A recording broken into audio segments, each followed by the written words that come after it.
Ah. Hello class, my name is Kevin Connor. AIDS was first identified in the USA in 1981. It's an epidemic that is now spread throughout all of USA to include all societies and all cultures of the United States of America. 1 million people are living in America with AIDS today. Over 500,000 people have died from the AIDS virus today since 1981. This does not include the people who have HIV. When interpreting data on statistics about AIDS, you need to keep in mind that this is only accurate to AIDS cases and to people that have died from AIDS. So people that have HIV and not with full-blown AIDS, this data does not pertain to them. At the end of 2007, the Center for Disease Control estimates roughly 500,000 people were living with AIDS in America. Okay, roughly 20,000 more than that of in 2006. This includes everyone ever diagnosed with AIDS, with the AIDS defining condition, and that is still alive. Okay, the following chart shows ethnicities and other people that have AIDS, revealing that black people have been disproportionately affected. Okay, I need to take a look at this real quick. All right, blue right here being a black American people, about 44.1% of the people have AIDS. All right. And of these 500,000 people or whatnot, you got 35.3% being white, which orange represents the white people. And yellow represents the Hispanic people, about 19.1% of Hispanics. You got it, okay?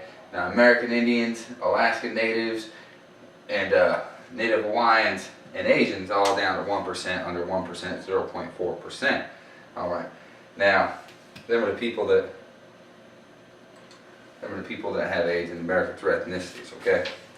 Alright, this next chart will go over adults and children above the age of 13, okay? Living with AIDS. Over 75% of adolescent and adults living with AIDS are men, alright? That's something we don't always know. We always think of the women and whatnot have the AIDS. No, over 75% of adolescent people are men. Alright, now you look at this chart. Pink being male-to-male sexual contact. Orange being high-risk heterosexual contact, green being injection use or use of drugs, blue being male-to-male sexual contact, alright, and injection drug use, and brown being other, just other ways you can contract it, surgery, whatnot, you know, contracting it through blood or through contact with another person's wounds directly. This chart is saying that 47% of people contracted AIDS through male-to-male contact, alright. 1% of people contacted it other means, 6% through male-to-male sexual contact with drug use. Okay, high-risk heterosexual contact, about 24% of people, and 22% through injection drug use. So if you can see here, our three biggest contributors to getting AIDS in America would be male-to-male sexual contact, heterosexual contact, high risk, using no condoms, whatnot, and injection drug use. So there are three easy ways that you can cut down on your risk of getting it just right off the bat by not doing any of them. Alright, estimated 4,000 children under 13 years old were living with AIDS in 2007. Alright, the majority of them acquiring the virus from their mothers during birth. Okay, so when these kids were born, they were acquiring the virus. Since people with AIDS are surviving longer due to new medication, it is contributing to our yearly statistic factor.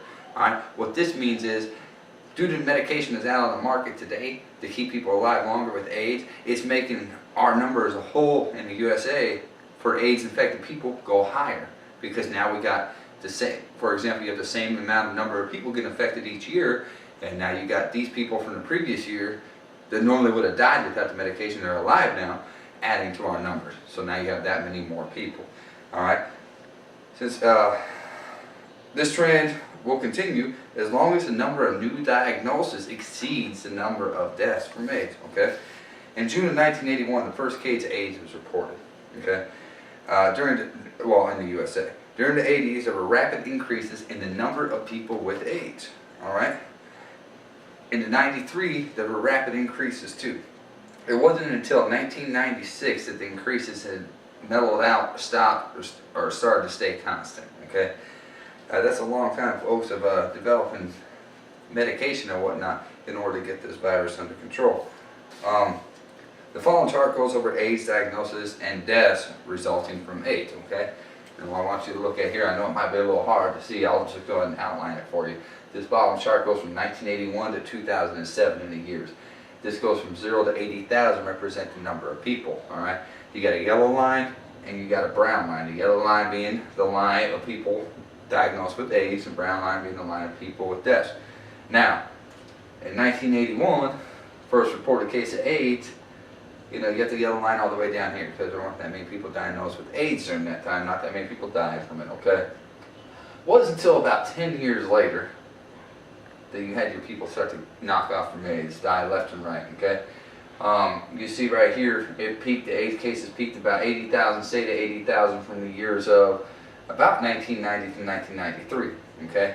From 1993 to 1996, they started to decline, where in 1996 all the way down to 2000, they showed a sharp decrease in the number of people being infected with AIDS. Alright, from 2000 on up to 2007, it's been pretty much constant year after year with slight decreases. Okay, now same with the death rate. The death rate pretty much mimics that. Only less people die than what are infected. Alright, so if you look about here, about 1996, 50,000 people have died from AIDS. And this rate, it went down significantly from 96 to 97, and it's been constant, decreasing every year thereafter, from 97 till 2007. Okay. Since 2000, AIDS diagnoses have been relatively constant. Since 2000, AIDS diagnosis has been relatively constant, with estimated 40,000 cases in 2006. Okay, there have been a total of 1,051,875 reported AIDS diagnosed cases in America since 1981.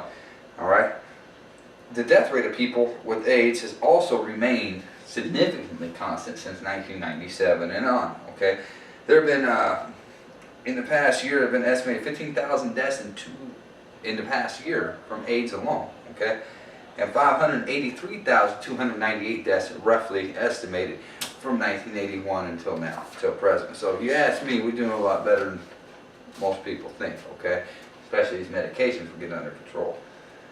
During the 90s, the number of AIDS diagnosed cases shifted steadily towards black and Hispanic people.